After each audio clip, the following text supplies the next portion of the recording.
Have you ever wondered what it would be like to live in a place where the sun does not rise for 3 months, where the temperature outside falls to minus 40 degrees, and where your nearest neighbor is days away? Tonight, I am taking you to Iceland in the year 950 AD, to the heart of the Viking Age, to the deepest point of the winter darkness. For this night, you are a warrior in your 30s, living in a small Viking settlement. Your name is Bjorn. In the summer, you sail to the coasts of England, to the lands of Francia, joining raiding expeditions. But when winter comes, everyone returns home, because winter is the true enemy. It is now the middle of December, the polar night. The sun does not even appear on the horizon. There are only a few hours of twilight, and then darkness again. Outside, a storm is raging. Snow is falling. The wind reaches 100 kilometers per hour. But you are inside, in the Longhouse, a long wooden structure, 30 meters in length, sheltering 30 people. Your family, your relatives, your slaves, all of them together, in order to survive. Find a comfortable position. You may close your eyes. This is a sleep documentary. If you drift off while listening, that is not a problem. On the contrary, that is the purpose of this story. Now, together, let us travel into that frozen night, into those dark hours when the northern lights dance across the sky. Evening comes, at least technically, because there is no longer a real difference between day and night. There are only shades of darkness, less dark and more dark. It is around 3 in the afternoon. There is a faint gray-blue glow in the sky. The sun is below the horizon, yet its reflection can still be felt. A brief period of twilight. This is your only daylight hour. But today, the snowstorm is so intense that even this light is invisible. The sky is white. The ground is white. The air is white. A whiteout. You cannot see 5 meters ahead. The wind is howling. A deep, muffled, continuous sound, as if a massive beast is descending from the mountains and filling the valley. The wind speed reaches 80 to 100 kilometers per hour. Standing outside is impossible. It knocks you down. It drags you. The temperature is minus 40 degrees Celsius. But with the wind, the felt temperature drops to minus 60, even minus 70. At this cold, exposed skin freezes within 5 to 10 minutes. Fingers, ears, nose, all begin to freeze. First numbness, then whitening, then blackening. Frostbite, permanent damage. When you breathe in, your lungs burn. The air is so cold that it harms lung tissue. Taking a deep breath is dangerous. Coughing may begin. Even blood. Your eyes water, and the tears freeze on your cheeks. Your eyelashes stick together. Outside means death, and you are inside. You open the door of the Longhouse. It is heavy, made of wood, insulated with animal hides. You step inside, and immediately close it behind you. Inside is another world. It is not warm, but it is alive. In the center, a long fire pit stretches through the hall. Embers glow within it. Smoke rises toward the opening in the roof. But not all of it escapes. Some of it lingers inside, stinging your eyes. On both sides there are long wooden benches. They serve as both seating and sleeping places, covered with animal furs, wool blankets, and straw. The temperature inside is around 10 to 15 degrees Celsius. Compared to the outside, it feels like paradise, but it is still cold. When you breathe, vapor rises in front of you. There are 30 people here, women, men, children, elders, a few slaves. All together, there is no privacy, no secrecy. Everyone lives each other's lives, hears each other, speaks together. The smell is strong. Fermented fish, kiviak, rackfisk, human bodies, animal hides, smoke, sweat, urine. A urine bucket sits in the corner. It remains there all winter, because going outside is impossible. All of it mixes together, a sharp, heavy scent. First, it is disturbing, but as the weeks pass, you grow used to it. This is the smell of life. It is time for the evening meal. The women begin preparing the food. The main dishes: dried fish, salted mutton or pork, barley porridge, fermented milk, skyr. The Viking winter diet is prepared during the summer, because in winter farming is impossible. The sea is frozen. You cannot fish. Most of the animals were slaughtered in autumn. Their meat was salted, dried, smoked. There are no fresh vegetables. There is a risk of vitamin C deficiency. Scurvy is common, but the Vikings compensate through fermented foods. Fermented milk, pickled cabbage, fermented fish. They contain small amounts of vitamins, just enough. The need for calories is high, because the body is constantly working against the cold. It burns energy to produce heat. An adult man must consume 3,000 to 4,000 calories a day in winter. But food is limited. It is the middle of winter. Spring is far away. The stored food must last until April, maybe May. So every meal is carefully measured. Greed in winter means hunger in autumn. The evening meal is served. You all sit in the center around the fire. There are wooden bowls. Food is shared. Barley bread dark, dense, hard. Fish salty, dried, difficult to chew. Piece of meat small, but satisfying. There is beer, low in alcohol. Fermented barley, not warm but at room temperature. Drinking gives calories. And morale. As you eat, there is no silence. There is conversation, joking, arguments, because this is social time. During the long winter nights, this is the only entertainment. After the meal, your body begins to warm, because digestion means metabolic activity. The body converts food into energy, and energy produces heat. But this warmth is temporary. After a few hours, the body begins to cool again. The human body must keep its internal temperature around 37 degrees Celsius. If it drops, hypothermia begins. It is true that the Vikings did not know this scientifically, but they learned through experience. Sharing body heat saves lives. That is why, in the Longhouse, everyone sleeps side by side, back to back, body to body. Shared warmth is far more effective than individual warmth. At night, 30 people lie along the benches.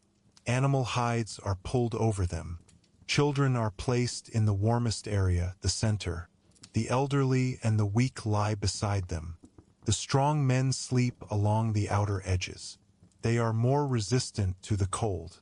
Everyone remains in contact, because contact means heat transfer. Heat moves from the warmer body to the colder one, until balance is reached. And there is something else. Breathing. 30 people inhale and exhale, releasing carbon dioxide and water vapor. This keeps the room humid. Humidity retains heat. Dry air loses it quickly. The science is modern, but the practice is ancient. The night deepens. The fire is still burning, but it is fading. Wood must be saved. An old man begins to speak. He is the eldest warrior. He has joined many expeditions. He has gathered many stories. Children, he says, shall I tell you how Odin lost his eye? The children grow excited. Yes, tell us. The old man lowers his voice. Everyone leans closer. They listen. Odin wanted wisdom. Even though he was a god, he did not know everything. He did not know the future. He did not know Ragnarok. And Ragnarok would come. The end of the gods. The end of the world. Odin went to Mimir's well. Mimir was the guardian of wisdom. Odin said, "Give me wisdom." Mimir said, "Pay the price." Odin asked, "What do you want?" Mimir answered, "One of your eyes." Odin did not hesitate. He removed his eye and cast it into the well, and in return, he saw everything. Silence, only the crackling of the fire. Then a child asks, "Is Ragnarok real?" The old man laughs softly. "Of course, everything ends one day, even the gods. But before the end, we fight bravely. That is what it means to be a Viking." Stories are the DNA of Viking culture. There are no written books here. Literacy is limited, but the oral tradition is strong. Each generation learns from the one before. The Eddas, the sagas, the myths. Odin, god of wisdom and war. Thor, god of thunder, symbol of strength. Freya, goddess of love and fertility. Loki, god of trickery, bringer of chaos. And Ragnarok, the inevitable end. Gods and giants will meet in a final battle. The world will burn, and then be reborn. These stories are not only entertainment, they are moral lessons, a philosophy of life, preparation for death. The Vikings learn not to fear dying, because Valhalla awaits, the warrior's heaven. Midnight approaches. Someone whispers, "There are lights." Everyone stirs. They run to the door, but they do not open it fully. They only look through a narrow crack. In the sky, there is the aurora borealis, the northern lights, green, blue, sometimes red, shimmering curtains of light, dancing across the sky. They move in waves, curling, twisting, shifting quickly above. For the Vikings, this is a sign from the gods. The Valkyries are passing, someone says. They are carrying the souls of fallen warriors to Valhalla. Modern science explains it differently. Aurora is caused by solar wind. Charged particles from the sun collide with Earth's magnetic field, creating light near the poles. But for the Vikings, it is mystical, and perhaps their interpretation is more beautiful. You watch for a few minutes. Cold air blows in through the door, but you do not care, because this is a rare beauty. Then the door is closed. Everyone returns to their place. Now sleep time is approaching. Everyone lies down along the benches. Positions are taken, side by side, back to back. Children in the middle, adults around them. Animal hides are pulled over you. Reindeer fur, sheepskin, thick, insulated.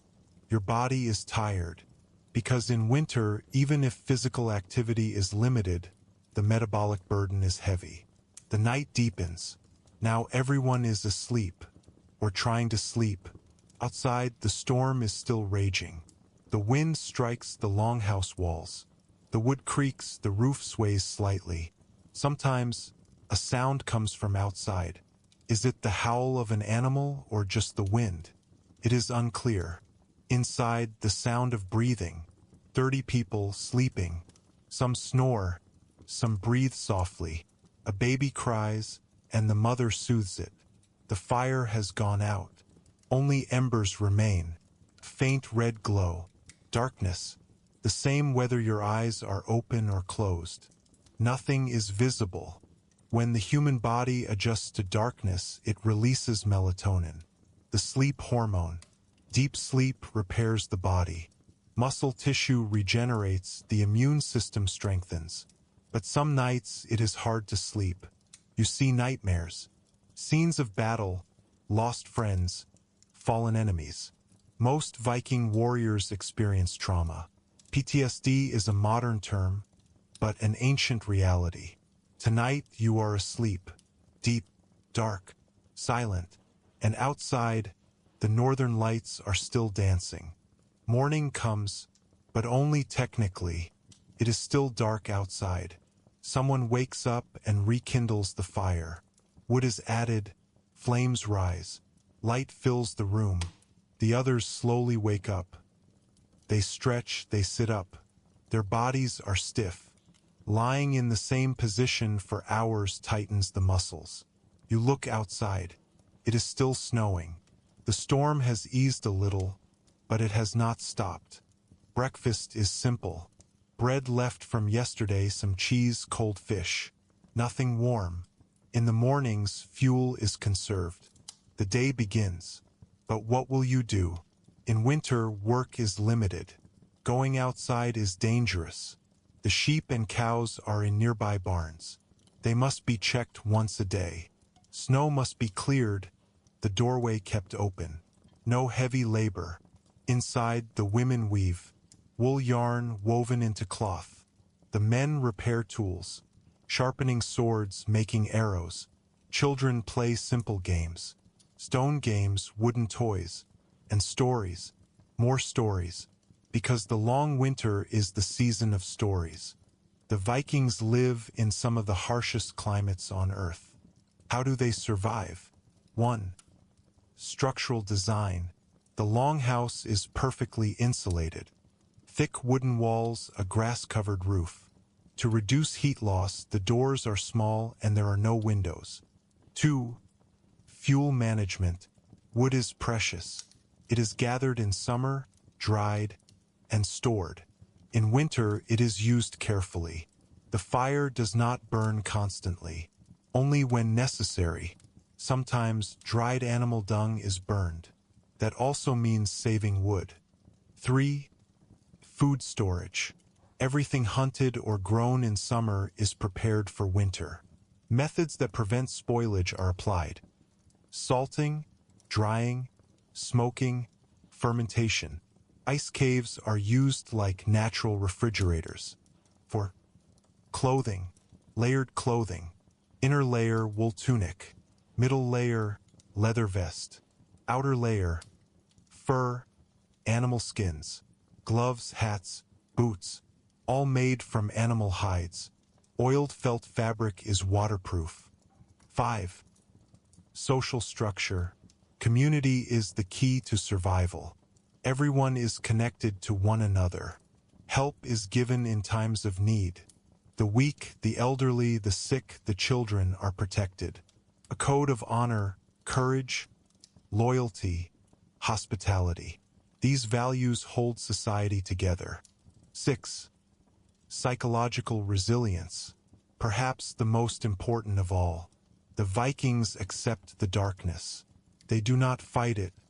They adapt. Long nights can lead to depression.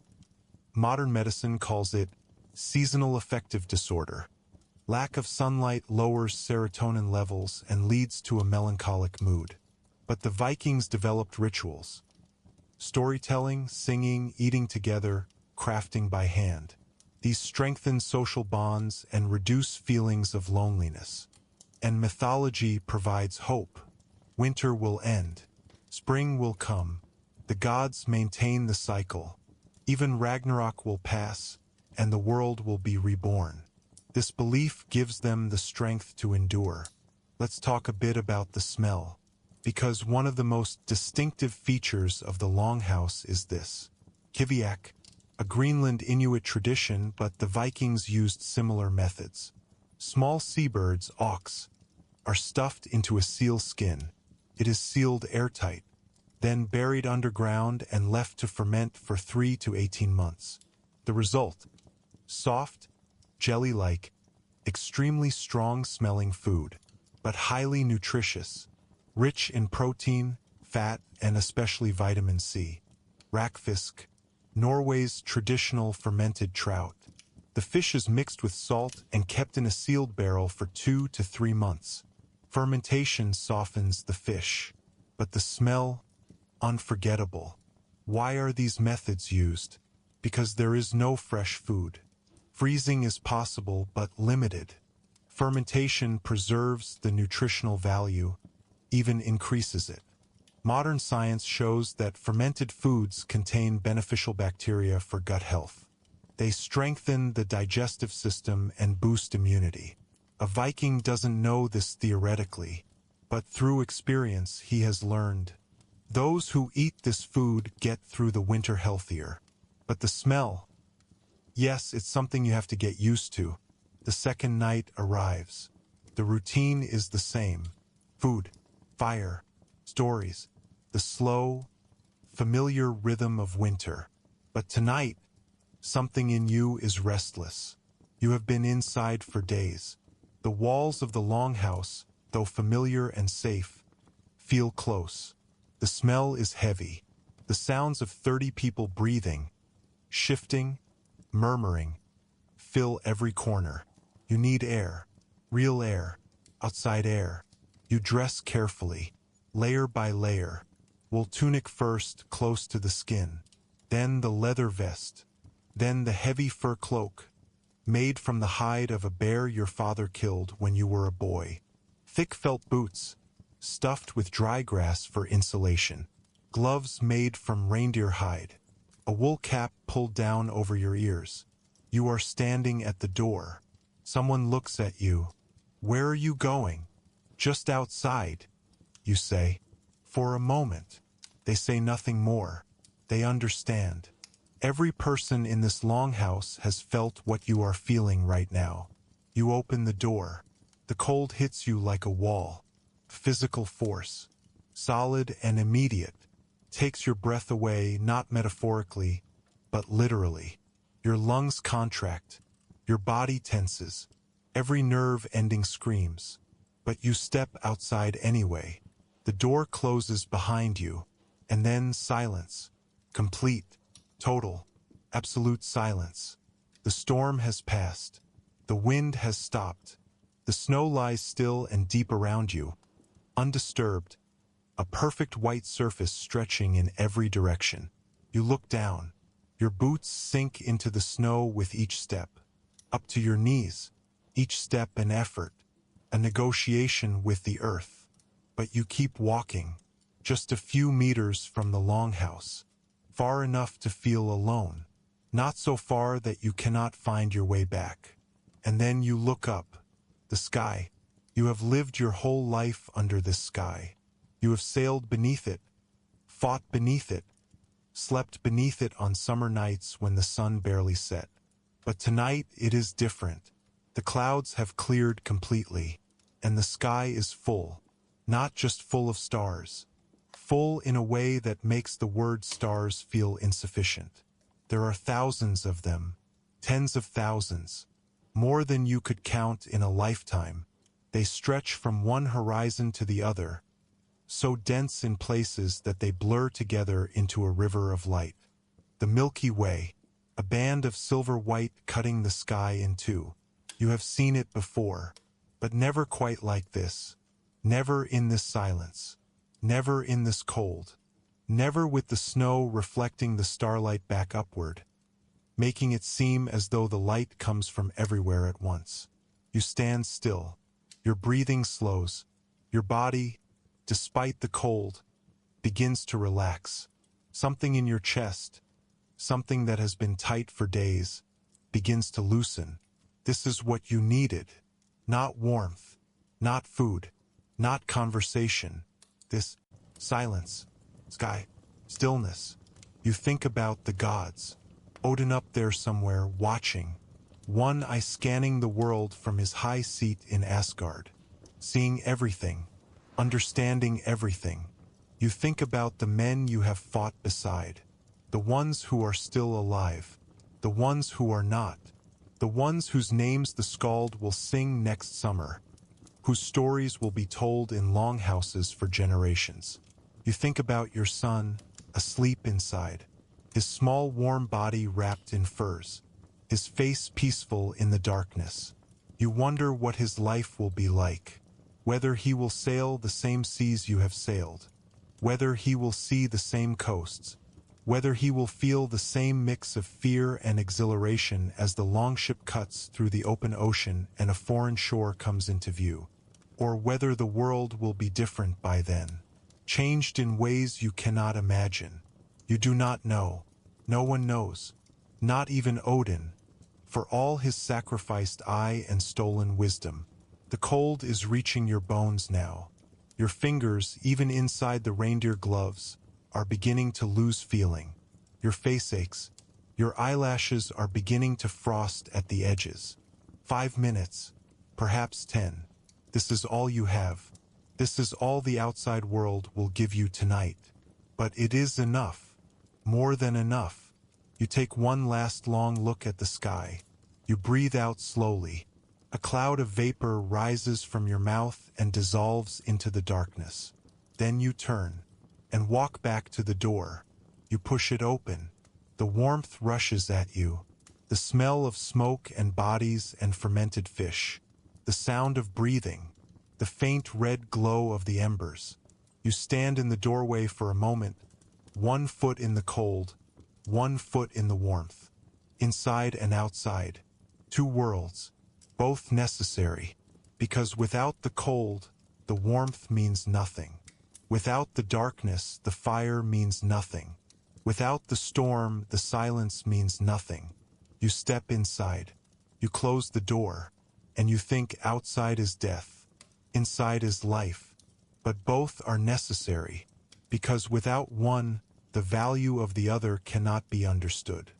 Everyone takes their place again. You find your spot on the bench. Your young son stirs as you lie down beside him. He turns toward you in his sleep, instinctively, the way children do, seeking warmth, seeking safety, seeking the familiar presence of their father. You pull the animal hides over both of you. Reindeer fur, dense and thick. It traps the heat immediately. On your other side, your wife settles in. She says nothing. She does not need to. She simply puts her hand on your arm and closes her eyes. You lie still. Around you, the Longhouse sounds of night begin. The slow, deep breathing of the man beside you. The soft murmur of a woman settling her child. Someone shifting on their bench, pulling their blanket tighter. A dog, somewhere near the far end of the hall, sighing in its sleep. The fire has burned low again, just embers now. The faint red glow pulses slowly, like something alive and dreaming. The darkness is nearly complete. It makes no difference whether your eyes are open or closed. The world looks the same either way. You close your eyes, and you think. Not about tomorrow, not about the food supply, not about whether the sheep in the barn are warm enough, or whether the roof will hold if the snow gets heavier, or whether spring will come early this year or late. You think about the sky, the stars, that vast, silent river of light, stretching from one end of the world to the other. You think about how small you are beneath it, a single person, in a single longhouse, on a single island, in a world so large and strange and full of mystery, that 1,000 lifetimes would not be enough to understand it. And somehow, this thought does not frighten you, calms you, because if the world is that large, then your problems are that small. The cold is temporary. The winter is temporary. The hardship is temporary. But the sky is permanent. The stars are permanent. The stories of the gods are permanent. And the warmth of the person sleeping beside you, your son, your wife, your people, that warmth is the most permanent thing of all. Outside, it is -40 degrees. The storm may return by morning. The food supply will need to be rationed more carefully as the weeks go on. There will be difficult days ahead. There always are. But right now, in this moment, you are warm. You are safe. You are together. And that is enough. That has always been enough. Spring will come. It always does. The days will grow longer. The ice will crack and shift and break apart. The sea will open. The longships will be dragged to the shore, their hulls checked and repaired, their oars tested, and the world will begin again, as it always has, as it always will. But that is then. This is now. And now, the only thing that exists is the warmth of the furs around you, the breathing of your son beside you, the hand of your wife on your arm, and the slow, steady beat of your own heart, marking the passing of the night. The Vikings are known as warriors, fearsome, relentless, the terror of every coastline from England to Byzantium. But here, tonight, there is no warrior. There is only a man, tired man, a man who has survived another day of winter, a man who has eaten and listened to stories and stood under the stars and come back inside to the people he loves. A man who is, in this moment, exactly where he is supposed to be. Breathing slows, the thoughts grow quieter, the darkness deepens, and somewhere between one breath and the next, without noticing the exact moment it happens, you fall asleep, a deep sleep, a dark sleep, a dreamless, peaceful, ancient sleep, the kind of sleep that only comes when the body is truly tired, the mind is truly quiet, and the heart is truly at rest. Outside, the stars continue their slow rotation. The northern lights may still be dancing, or perhaps they have faded. It does not matter. You are asleep, and the night holds you gently as it has held every human being who has ever lain down and closed their eyes and trusted the darkness to carry them through to morning. Now let us step back for a moment and reflect.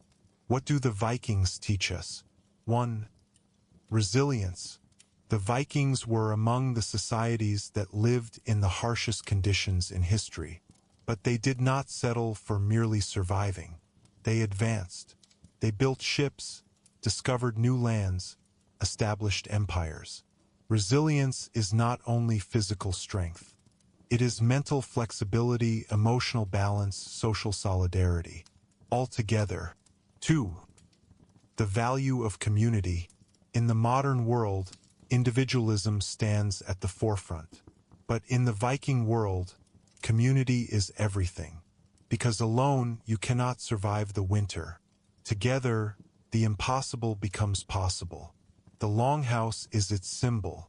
30 people under the same roof, despite their differences, together in order to survive. 3. Harmony with nature. The Vikings do not try to dominate nature. They adapt. They accept the darkness of winter and patiently wait for the arrival of spring. They respect the power of the sea and prepare wisely for the storm. This is sustainable living, not consuming nature but dancing with it. 4. The power of story. There are few written records, but the oral tradition is rich, because stories build identity. They keep the past alive. They pass down values. Odin, Thor, Ragnarok. These are not just myths. They are a philosophy of life. Be brave. Be honest.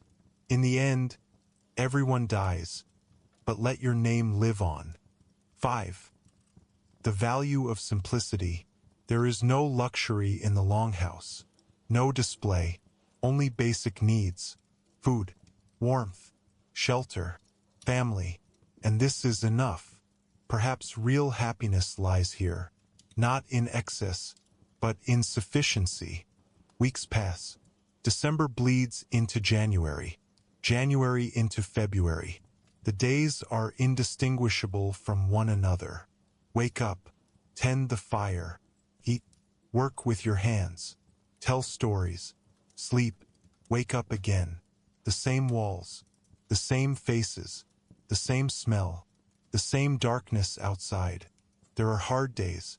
Days when the food feels insufficient, and the cold feels personal, as if the winter has chosen you specifically, as if it knows your name, and has decided to make things difficult.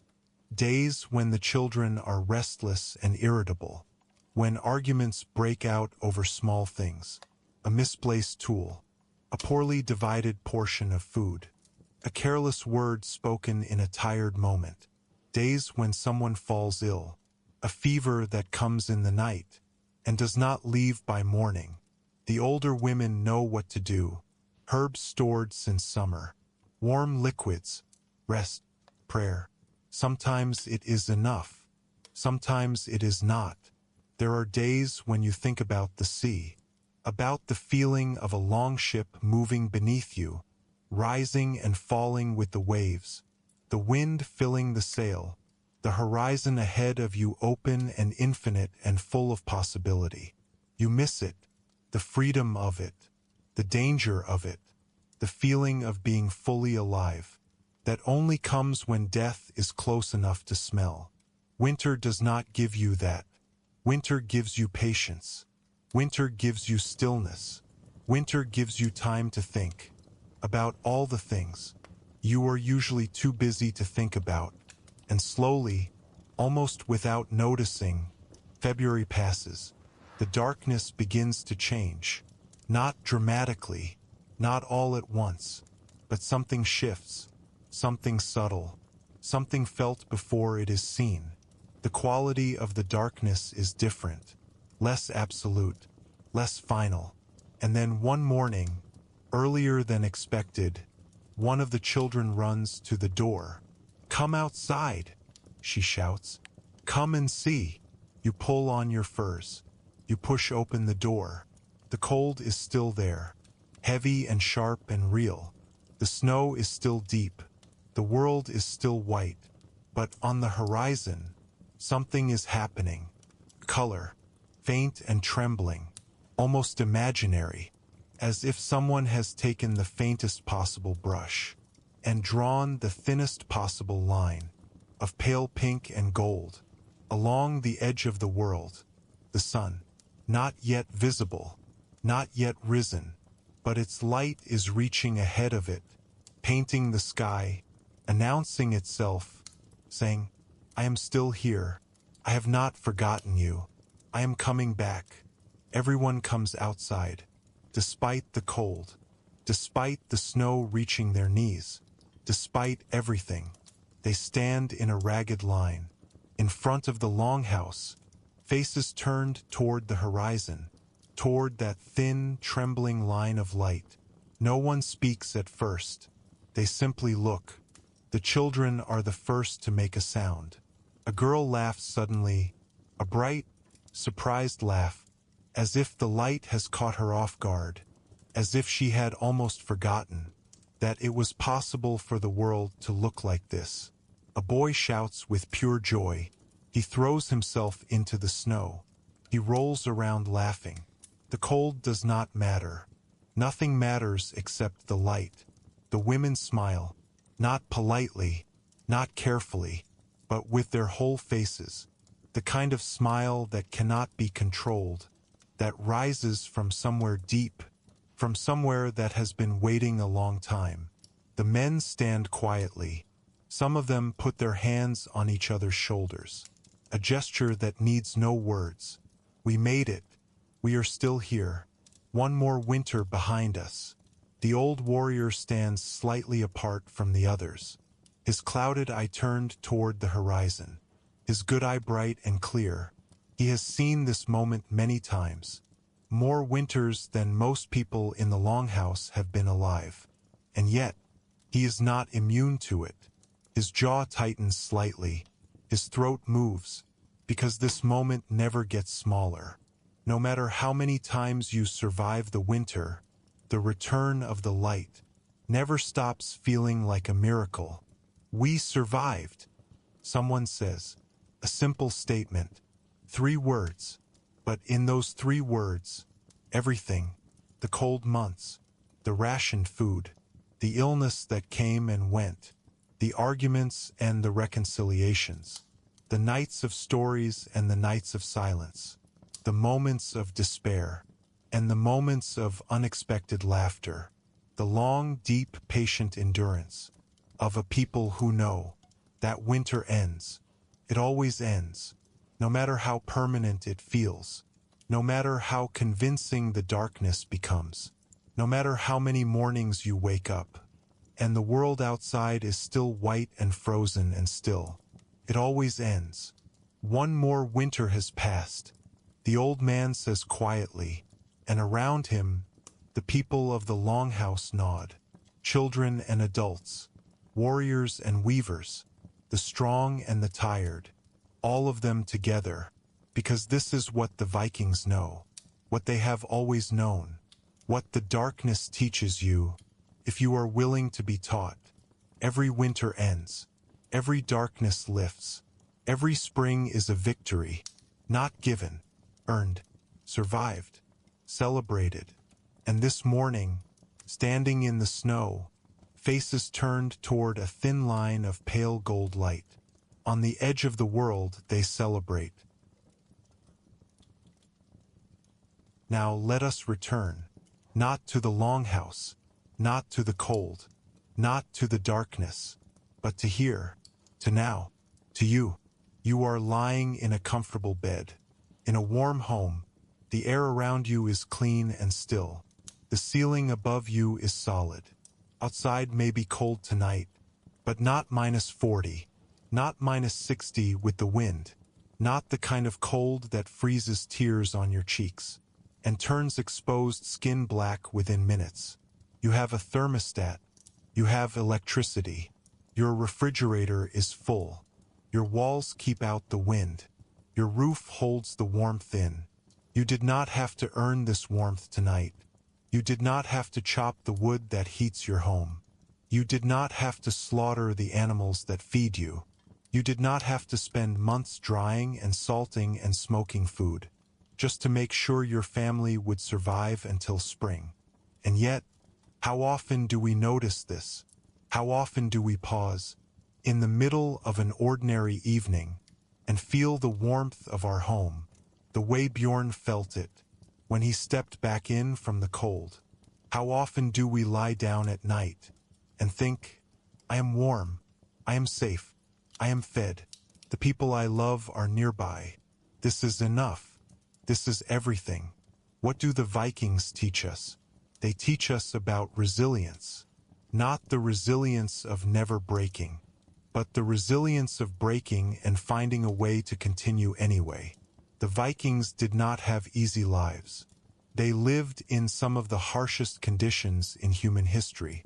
Cold that could kill you in minutes. Winters that lasted half a year. Seas that swallowed ships whole. Raids that left men dead on foreign shores. And yet, they did not merely survive. They thrived. They built ships that crossed oceans. They discovered Iceland. They reached Greenland. They landed in North America 500 years before Columbus. Not because the world was kind to them, but because they refused to be defeated by it. This is resilience, not the absence of hardship, but the refusal to be defined by it. They teach us about the value of community. In the modern world, we celebrate the individual, the self-made person, the one who does it alone. But in the Viking world, alone was a death sentence. Alone meant freezing. Alone meant starving. Alone meant no one to watch your back. When the darkness pressed in, the Longhouse was not just a building. It was a philosophy. 30 people under the same roof, sharing the same fire, eating the same food, telling the same stories, keeping each other warm, with nothing more than their bodies and their presence. This is what saved them, not individual strength, but collective warmth. We have lost something of this. In our separate houses, our separate rooms, our separate screens, we have gained privacy and lost proximity. The Vikings remind us that we are not meant to face the winter alone, that we are stronger together, that the fire burns brighter when more people gather around it. They teach us about harmony with nature. The Vikings did not try to conquer the winter. They did not fight it. They did not pretend it was not happening. They adapted. They accepted. They prepared. They learned the patterns of the wind and the sea. They read the sky. They listened to the land. They took what nature gave them in the summer.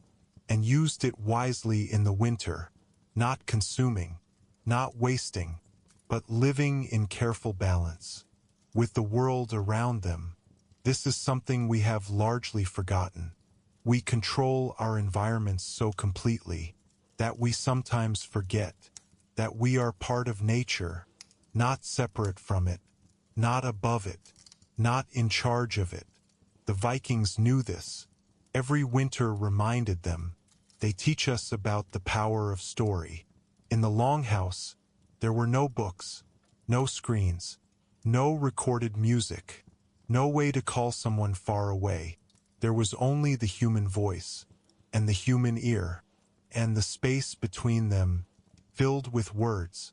Odin and his eye, Thor and his hammer, Freya riding into battle, Loki twisting the world sideways, with his clever, dangerous mind, Ragnarok coming, inevitable, terrible, and after it, a new world rising clean from the sea. These stories were not entertainment. They were survival. They were the map the Vikings used to navigate not the ocean, but life itself. Be brave. Be honest. Be loyal. Hold your people close. Face your end with your eyes open, and let your name be spoken long after you are gone.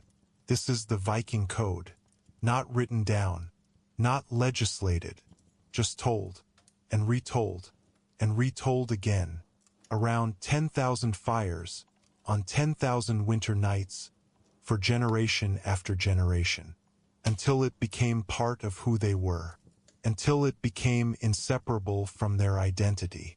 Stories do this. They always have. They always will.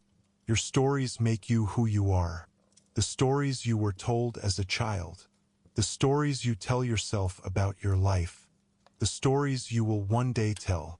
The people who come after you. Do not underestimate them. They are more powerful than swords. They last longer than stone. Now you can sleep. Let the Longhouse fade gently from your mind. The smoke, the furs, the sound of 30 people breathing in the dark. The old man's voice telling stories of gods and sacrifice. The northern lights dancing green and blue above a frozen world.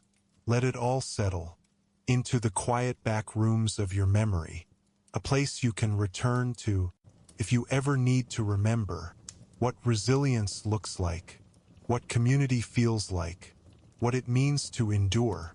When you wake tomorrow, the sun will rise, perhaps slowly, perhaps with clouds, perhaps with nothing dramatic or remarkable about it at all. But it will rise.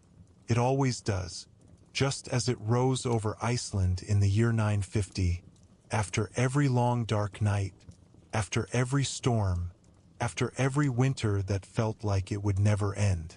The light always returns, and perhaps tomorrow, just for a moment, you will remember those people.